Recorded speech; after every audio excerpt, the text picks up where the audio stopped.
الصمد لم يلد ولم يولد ولم يكن له كفوا أحد سورة الإخلاص সূরা ইয়াসিন যদি কেউ তেলাওয়াত করে একবার, বিশ্ব নবী বলেছেন কোরআনুল কারীম এমন একটা জিনিস, এটাকে স্পর্শ করলে সওয়াব হয়, নাড়াচাড়া করলে সওয়াব। এর নাম হলো কোরআনুল কারীম। জোরে আওয়াজ দিয়ে বলেন এর নাম কি?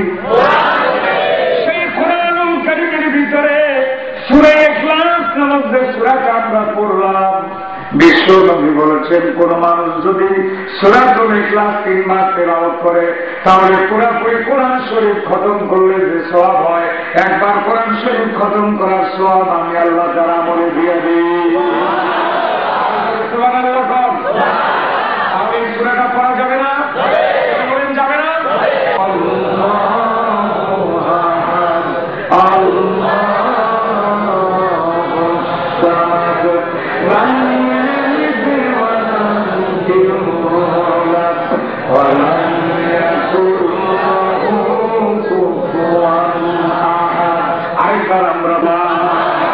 এবার জোরে আওয়াজ দেওয়া চিল্লায় বলা লাগবে আল্লাহ দুই না এক। জোরে আওয়াজে বলেন আল্লাহ কয়টা? আরো জোরে বলেন কয়টা? করতে পারো আল্লাহ একের অধিক, আমি এই মুহূর্তে আল্লাহর গোলামি ছেড়ে দেবো, আল্লাহ দাসত্ব ছেড়ে দে, তোমার সব প্রভুদের গোলাম হব।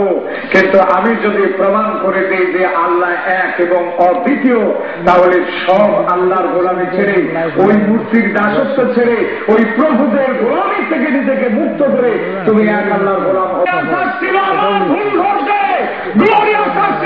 গ্লোরিয়াসকে আল্লাহ পাক মুসলমান করে হেদায়েত দান করে দিলেন।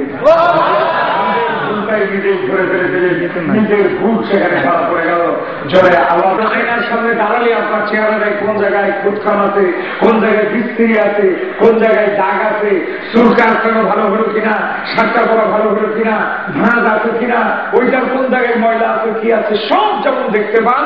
কোরআন শরীফের কাছে যদি কেউ এসে দাঁড়ান তাহলে ইহকাল আর পরকালের জিন্দেগি আল্লাহ ওই রকমই তার জীবনে তুলে ধরেন। আমি কি বোঝাইতে পারলাম আপনাদের? যারা বলেন বোঝাইতে পারছি? গ্লোরিয়াসকে বললাম আল্লাহ তুমি প্রমাণ করে দাও, আমি তোমার গোলাম হব। আর আমি যদি প্রমাণ করে দিই আল্লাহ একক, তাহলে তুমি আল্লাহর গোলাম হবে কিনা? গ্লোরিয়াস বলছিল কোরআন বুঝে যদি সত্য বলে মনে হয় তাহলে আমি গোলাম হয়ে যাবো, আল্লাহর কোন শব্দ নাই। গ্লোরিয়াস যখন কোরআন করে দেখলো 1400 বছর ধরে এ কোরআনের হেফাজত, জোরে আওয়াজ দিয়ে চিল্লাই বলেন কে করলো? কোন পরিবর্তন আছে যারা বলুন? কোন পরিবর্তন আছে? গ্লোরিয়াস বলছেন 1400 বছর ধরে আবহমান কাল থেকে কালের চক্রে ইহুদি মতবাদ, খ্রিস্টানদের মতবাদে রাষ্ট্র পরিচালনায় যখন কোরআন নষ্ট হয় নাই, অরিজিনালিটি নষ্ট হয় নাই, এর তখন নিশ্চিত আল্লাহ একজন আছেন, আর ওই আল্লাহর গোলাম আমি গ্লোরিয়াস হয়ে গেলাম। সেদিন আমি বলেছিলাম গ্লোরিয়াস তুমি বলো আল্লাহ যদি দুই হয় তাহলে তো বর্তমান বাংলাদেশে আমাদের আওয়ামী লীগ শাসন চলছে, এখন কে চালাচ্ছে দেশ? বলেন এখন কে চালাচ্ছে? বাংলাদেশে জাতির জনক বঙ্গবন্ধু, ঠিক কিনা?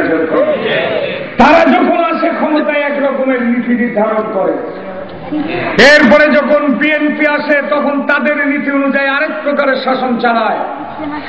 9.5 বছরে আমাদের হাজী সাহেব বাংলাদেশে ছিলেন, তিনি তার নীতিমতো তিনি ক্ষমতা অনুযায়ী তিনি দেশ চালাইছেন, পরিচালনা করেছেন, ঠিক কিনা জনগণ?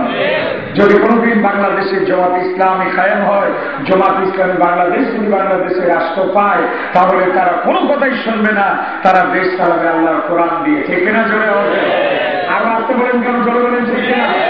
তাহলে দেখা যাচ্ছে একজন পাওয়ারে এনে পরেই তাদের ম্যানুয়াল অনুযায়ী, তাদের ম্যানিফেস্টোর অনুযায়ী, তাদের নীতি নির্ধারণ অনুযায়ী সেই সব নীতির উপরে তার দেশ চালনা করে, ঠিক কিনা জোরে? কদিন আগে আরেকজন লোক দেশ চালালো, তার নাম হলো বাপুর বেটা ফখরুদ্দিন, মনে আছে? সকলের মনে আছে? খেলা করলে মনে থাকারই কথা। তার নীতির উপরে তিনি চলেছেন, কথা ঠিক কিনা? যারাই আল্লাহর মতের উপরে তুমি চলার চেষ্টা।